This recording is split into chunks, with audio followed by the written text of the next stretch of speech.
Hoy vamos a hablar de algo que muchos sienten pero pocos se atreven a nombrar. Vamos a hablar de la despedida de soltera, de lo que ocurre en el corazón humano cuando ya tiene la seguridad, cuando ya tiene el amor, cuando ya tiene la estabilidad, y aún así decide buscar lo que no necesita. Vamos a hablar del principio más antiguo de la humanidad, la desobediencia. Y lo vamos a hacer con la Biblia en la mano, con estudios científicos sobre la mesa y con la honestidad que muy pocos se atreven a tener hoy en día. Antes de comenzar, quiero que entiendas algo fundamental.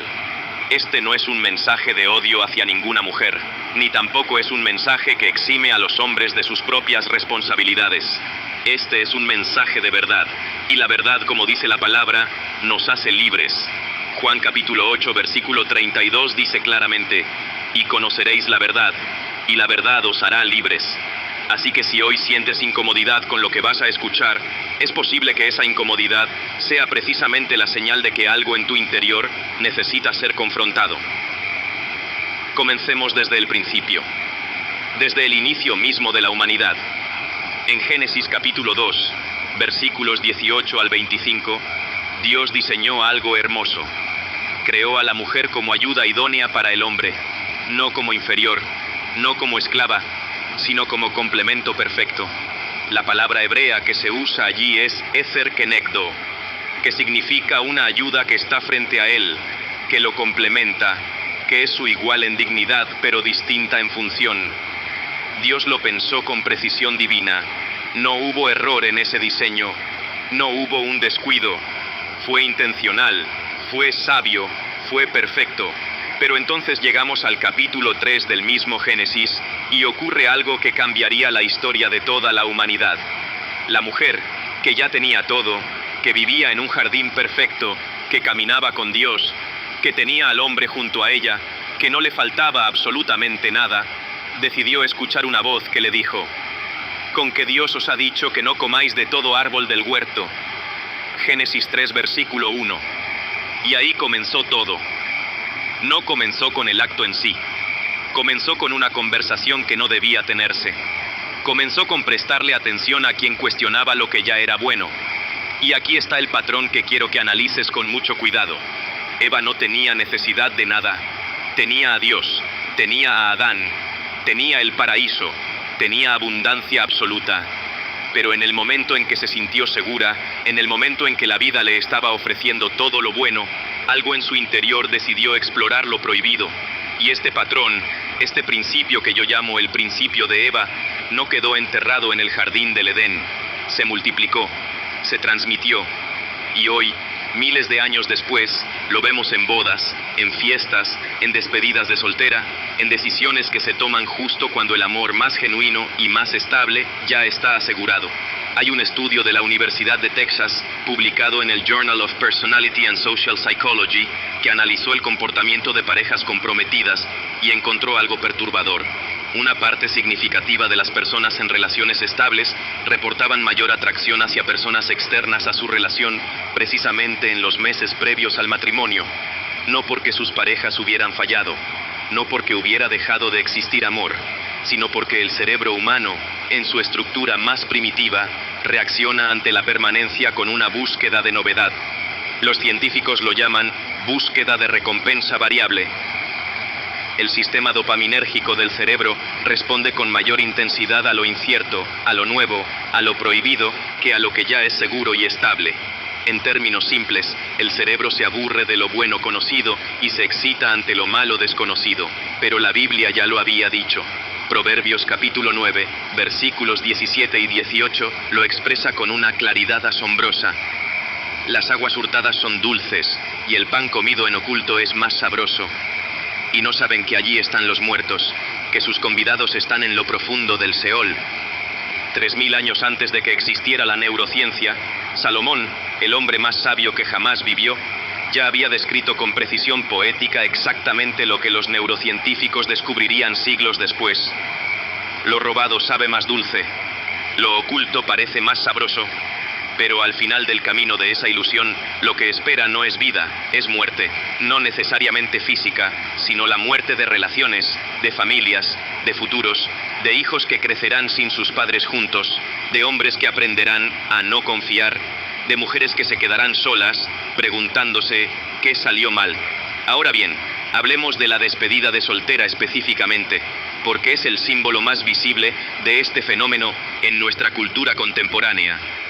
Lo que comenzó como una celebración inocente entre amigas se ha convertido, en muchos casos, en un ritual de despedida de la libertad que incluye comportamientos que directamente contradicen el pacto que está a punto de hacerse.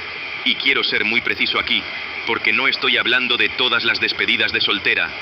Estoy hablando de un patrón específico que se ha normalizado de manera alarmante.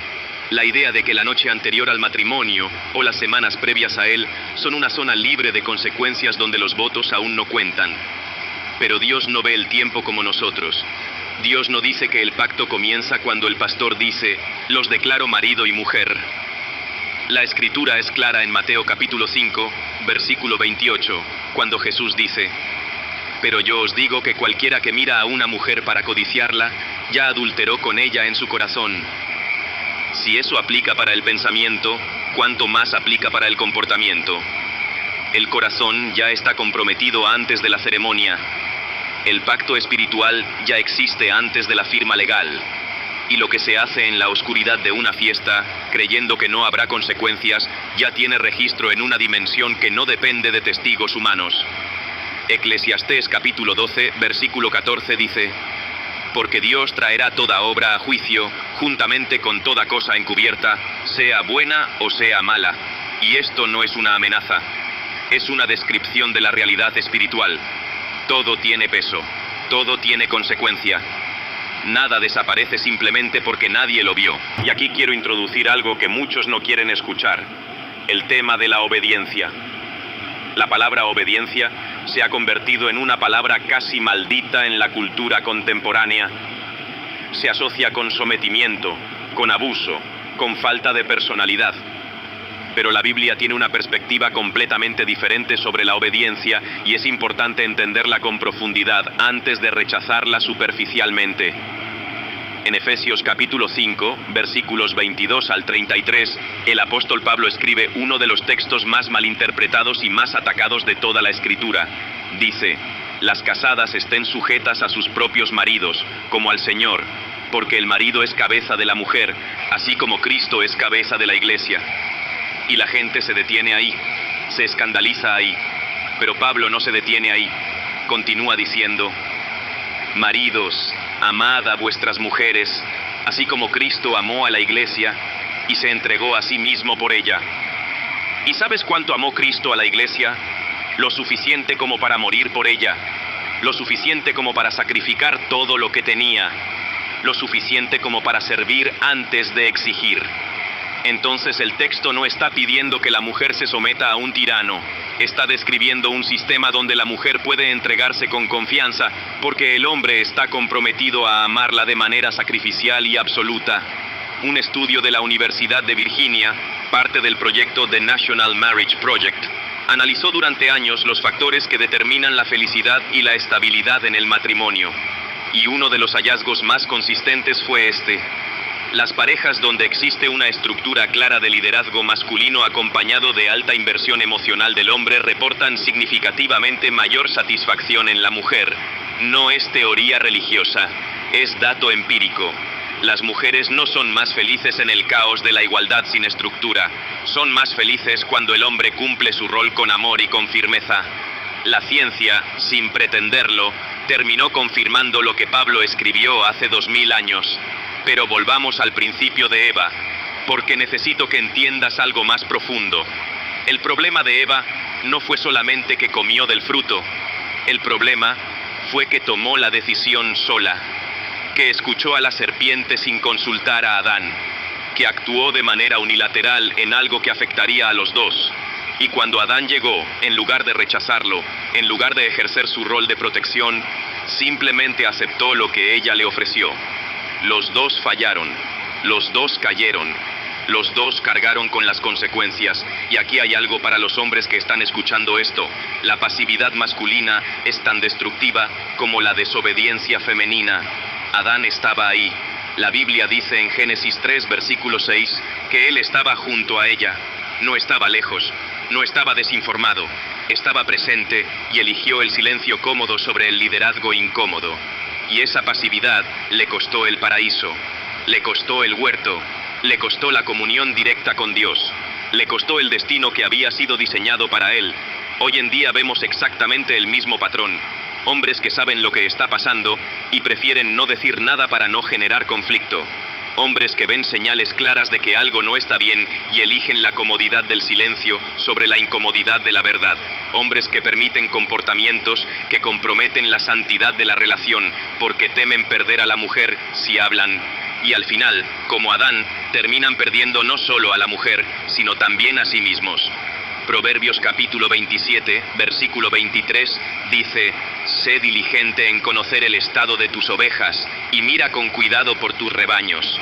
El hombre que no presta atención a lo que ocurre en su relación, que no se interesa en conocer el estado espiritual y emocional de quien está junto a él, ese hombre está fallando en su rol antes de que ocurra cualquier crisis.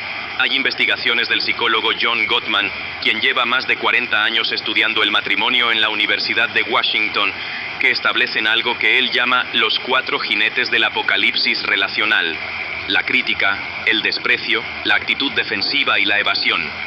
Y el más destructor de todos, según sus datos, es el desprecio. El desprecio es cuando una persona dentro de la relación comienza a ver a la otra como inferior, como menos valiosa, como alguien que no merece respeto. Y lo interesante es que Gottman encontró que el desprecio casi siempre precede a la infidelidad. Antes de que alguien busque a otra persona, primero dejó de valorar a quien tenía. La Biblia lo dice en Proverbios capítulo 4, versículo 23. Sobre toda cosa guardada, guarda tu corazón, porque de él mana la vida. El problema no comienza en la fiesta. El problema no comienza en la despedida de soltera. El problema comienza cuando el corazón deja de ser guardado. Cuando se le da entrada a pensamientos, a comparaciones, a conversaciones, a amistades que erosionan el valor de lo que se tiene en casa. Y ahora quiero hablar de algo especialmente relevante en el contexto de la despedida de soltera: el tema del grupo. Porque raramente estas decisiones se toman en solitario. Casi siempre hay un grupo de personas que empuja, que anima, que dice: solo es una noche, que dice: total, todavía no están casados, que dice: es tu última noche de libertad. Primera de Corintios capítulo 15, versículo 33, dice con una claridad que corta: no os engañéis, las malas conversaciones corrompen las buenas costumbres. Las personas que te rodean en tus momentos de vulnerabilidad, de celebración, de exceso, tienen influencia directa sobre quien terminas siendo. Un estudio de la Universidad de Harvard, liderado por el sociólogo Nicholas Christakis, demostró que los comportamientos, incluyendo las decisiones morales y éticas, se transmiten a través de redes sociales con hasta 3 grados de separación. Tu círculo social no es neutral. Tu círculo social es un campo de formación moral, para bien o para mal. Proverbios capítulo 13, versículo 20. Lo resume de manera extraordinaria: el que anda con sabios, sabio será, mas el que se junta con necios será quebrantado. Y en el contexto de una despedida de soltera donde las amigas están empujando hacia comportamientos que comprometen el pacto que está por hacerse, esas amigas no son sabias. Esas amigas, con toda su simpatía y toda su diversión, están participando en el quebrantamiento de algo sagrado. Génesis capítulo 3, versículos 4 y 5, la serpiente le dice a Eva: no moriréis, sino que sabe Dios que el día que comáis de él, serán abiertos vuestros ojos, y seréis como Dios, sabiendo el bien y el mal. Hay 2 mentiras en esas palabras. La primera: no habrá consecuencias.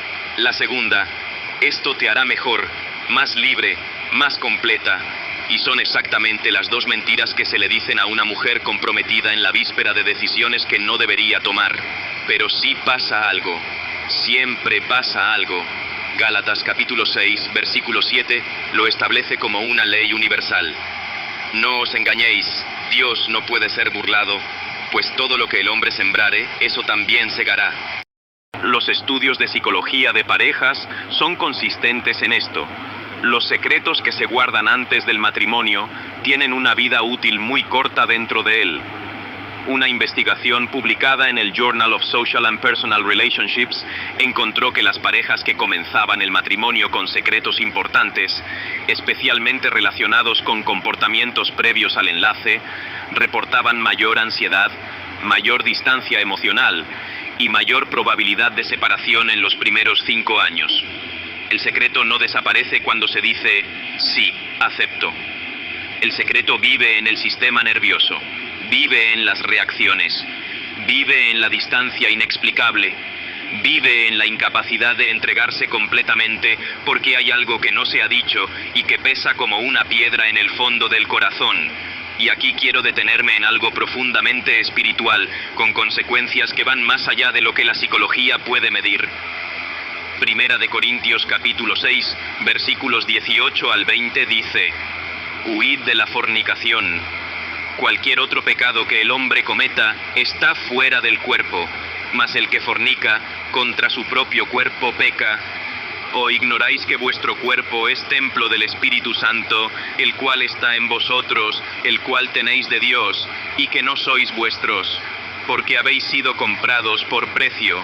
Glorificad pues a Dios en vuestro cuerpo y en vuestro espíritu, los cuales son de Dios. Pablo está hablando de algo que la neurociencia contemporánea ha comenzado a entender desde una perspectiva biológica. Cuando dos personas se unen físicamente, ocurre algo que va más allá del placer momentáneo. En el cerebro de la mujer, especialmente, se libera oxitocina en niveles extraordinariamente altos durante la intimidad física. La oxitocina es la hormona del vínculo, del apego, de la conexión profunda. Cada vez que ocurre una unión, se crea un vínculo neurológico. Y cuando ese vínculo se rompe, cuando esa conexión se hace y se deshace repetidamente con personas diferentes, el sistema de apego del cerebro comienza a deteriorarse. La capacidad de vincularse profundamente disminuye con cada ruptura. Los científicos lo llaman desensibilización del sistema de recompensa del vínculo. Pablo lo llamó pecado contra el propio cuerpo. Diferentes vocabularios, la misma realidad. Y esto explica algo que muchas personas han experimentado sin poder nombrarlo. Porque después de múltiples relaciones físicas con diferentes personas, se vuelve cada vez más difícil sentir amor profundo, compromiso real, entrega genuina. No es falta de voluntad. Es que el sistema neurológico del vínculo ha sido sometido a un estrés repetido que lo ha dañado. La Biblia sabía esto. Dios diseñó la intimidad para existir dentro de un pacto permanente, porque solo dentro de ese pacto, el vínculo puede crecer sin ser destruido. Ahora quiero hablar del rol del hombre con igual rigor. El hombre que permite que su prometida tenga una despedida de soltera con características que comprometen la integridad de la relación y simplemente lo acepta por miedo a parecer controlador, ese hombre ya está fallando en su rol. No estoy hablando de control. Estoy hablando de liderazgo. Hay una diferencia fundamental. El control dice, no puedes hacer esto porque yo lo digo. El liderazgo dice, esto no está alineado con lo que somos y con hacia dónde vamos, y tengo la responsabilidad de nombrarlo. Ezequiel capítulo 33, versículos 6 y 7, habla del atalaya que si ve venir la espada y no toca la trompeta, la sangre de los que mueren cae sobre él. Quien tiene la posición de liderazgo, quien puede ver el peligro que se aproxima, tiene la responsabilidad de hablar. El silencio no es neutralidad, el silencio es complicidad. Primero de Timoteo capítulo 3, versículos 4 y 5, habla de las características del líder espiritual y dice, que gobierne bien su casa, que tenga a sus hijos en sujeción con toda honestidad, pues el que no sabe gobernar su propia casa, ¿cómo cuidará de la iglesia de Dios? El liderazgo se practica, se desarrolla, se demuestra antes de ser reconocido. No se declara, se vive. Un estudio de la Universidad de Indiana publicado en el Journal of Family Psychology encontró que las parejas donde el hombre asumía un rol de iniciativa espiritual activa, es decir, oraba regularmente con su pareja, leía la escritura juntos, iniciaba conversaciones sobre valores y dirección de vida, reportaban tasas de divorcio significativamente menores y niveles de satisfacción matrimonial consistentemente más altos. La espiritualidad compartida no es un extra sentimental. Es un factor estadísticamente significativo de estabilidad. Y ahora llegamos al patrón más trágico de todos, el de quienes llegan al matrimonio desde la obediencia, pero no por convicción, sino por temor. Hay mujeres que después de experiencias que las expusieron, que las dejaron vulnerables, que las hicieron enfrentar consecuencias dolorosas, aprenden a comportarse de manera que parece sumisión, que parece compromiso genuino, pero que en realidad es gestión de riesgo. No se están entregando, se están protegiendo, y la diferencia entre entrega genuina y protección calculada es invisible desde afuera, pero devastadora desde adentro. Primera de Samuel, capítulo 16, versículo 7 dice: Jehová no mira lo que mira el hombre, pues el hombre mira lo que está delante de sus ojos, pero Jehová mira el corazón. El hombre puede ser engañado por la apariencia de obediencia, pero Dios no puede ser engañado, y eventualmente las circunstancias de la vida crean presión suficiente para que lo que está en el corazón salga a la superficie. Jeremías capítulo 17, versículo 9 dice: Engañoso es el corazón más que todas las cosas, y perverso, ¿quién lo conocerá? El corazón humano tiene una capacidad extraordinaria para autoengañarse, para construir narrativas que justifican lo que quiere hacer, para encontrar razones suficientemente buenas para lo que ya había decidido. Y la solución que la Escritura propone no es el control externo, sino la transformación del corazón. Ezequiel capítulo 36, versículo 26, registra la promesa de Dios: Os daré corazón nuevo, y pondré espíritu nuevo dentro de vosotros, y quitaré de vuestra carne el corazón de piedra, y os daré un corazón de carne. Un corazón que obedece por temor sigue siendo un corazón de piedra. Un corazón transformado quiere hacer lo correcto, no porque tenga miedo de las consecuencias, sino porque ha encontrado algo mejor. Segunda de Timoteo capítulo 3, versículos 1 al 4, describe los tiempos peligrosos con una lista que parece sacada del noticiero de hoy. Porque habrá hombres amadores de sí mismos, avaros, vanagloriosos, soberbios, blasfemos, desobedientes a los padres, ingratos, impíos, sin afecto natural, implacables, calumniadores, intemperantes, crueles, aborrecedores de lo bueno, traidores, impetuosos, infatuados, amadores de los deleites más que de Dios, amadores de sí mismos, amadores de los deleites. Pablo no estaba describiendo monstruos, estaba describiendo personas normales atrapadas en un sistema de valores donde el yo es el centro y el placer es el propósito.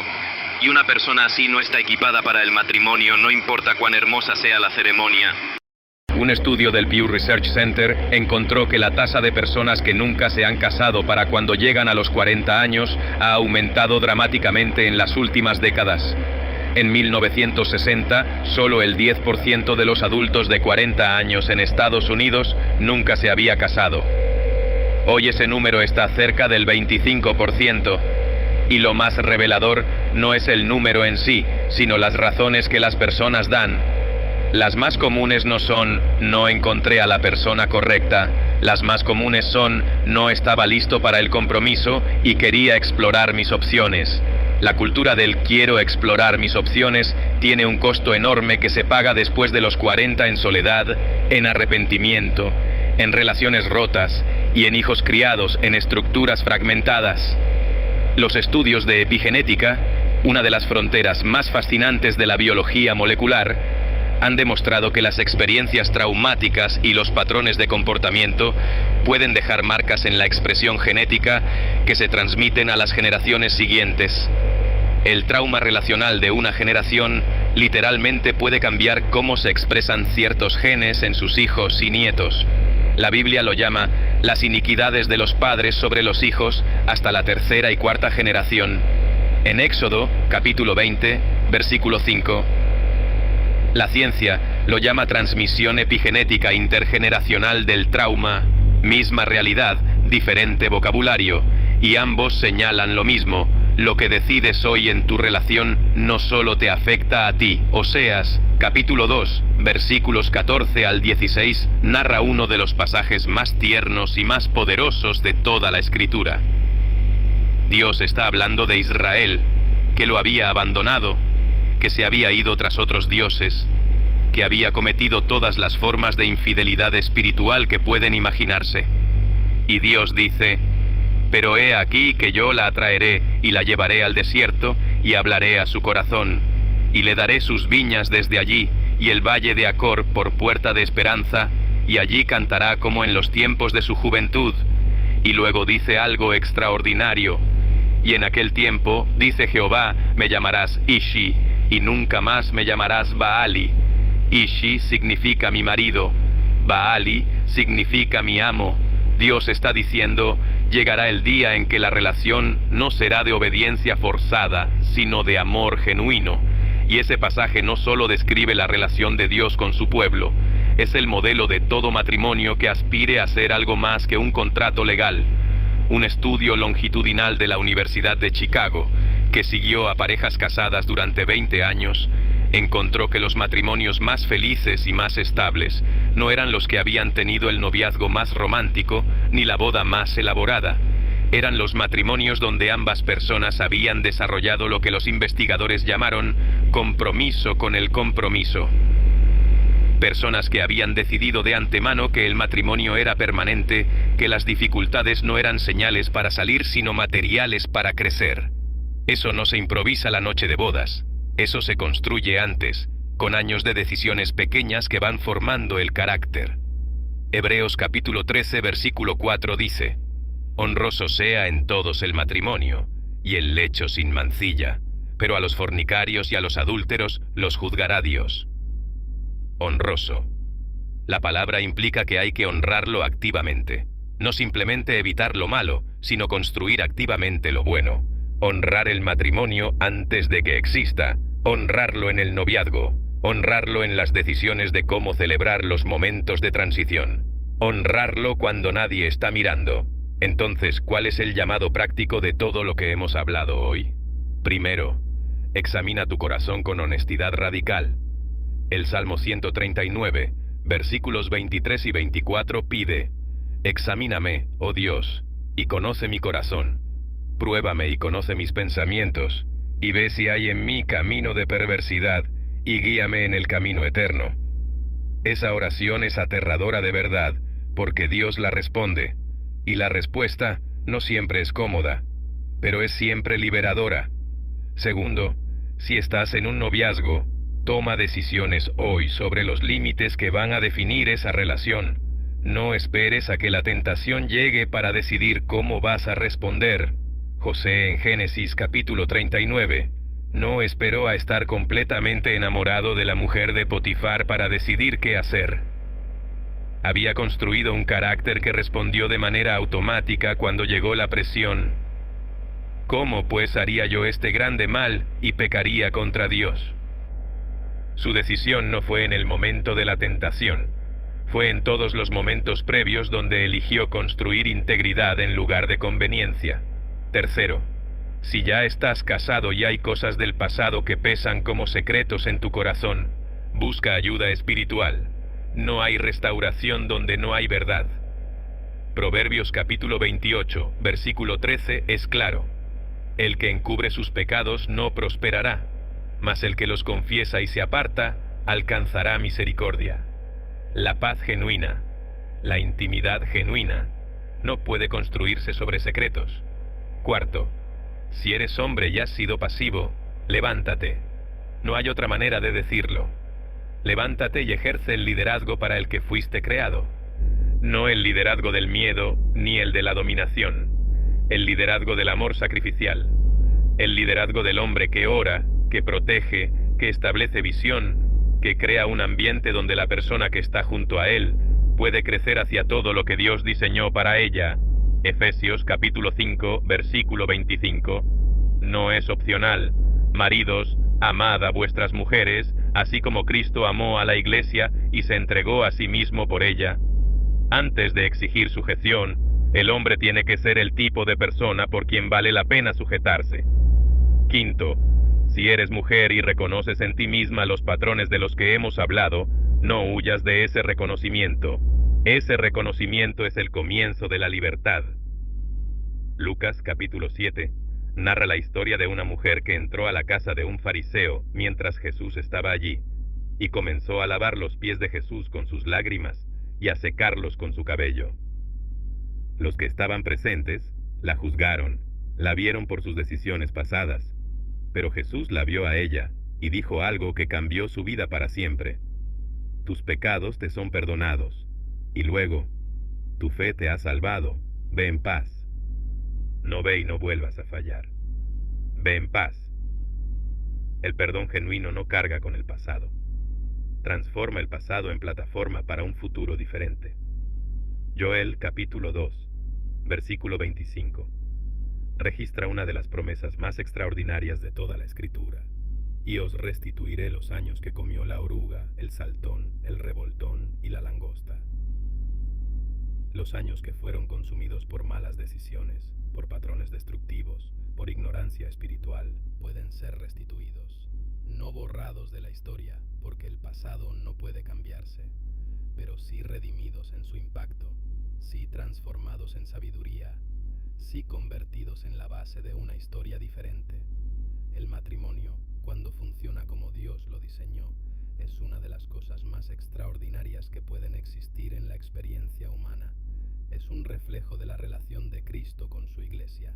Es un espacio donde dos personas se conocen completamente, con sus fortalezas y sus fallos, y eligen amarse de todas maneras. Génesis 2, versículo 24. Por tanto, dejará el hombre a su padre y a su madre, y se unirá a su mujer, y serán una sola carne, no dos vidas paralelas que comparten un apellido, una unión tan profunda, tan real, tan transformadora, que produce algo que ninguno de los dos podría ser por separado.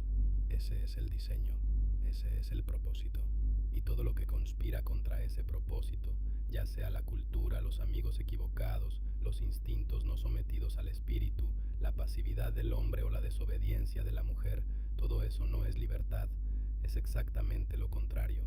Es la cadena que mantiene a personas que podrían ser extraordinarias viviendo vidas ordinarias y a veces trágicas, por no haber entendido a tiempo que la verdadera libertad no está en la noche de la despedida de soltera. La verdadera libertad está en la mañana después de haberse comprometido completamente con la persona y el pacto que Dios puso en tu vida. Que Dios nos dé la gracia de ver con claridad, que nos dé el valor de actuar con integridad aunque sea costoso, que nos dé el amor que no se rinde, que no busca lo suyo, que no se comporta con indecencia, que todo lo sufre, todo lo cree, todo lo espera y todo lo soporta, como dice 1 de Corintios capítulo 13, versículos 4 al 7. Y que el resultado de nuestras decisiones de hoy sean familias sanas, hijos seguros y generaciones que puedan decir: nuestros padres eligieron bien, y ese legado nos hace más libres.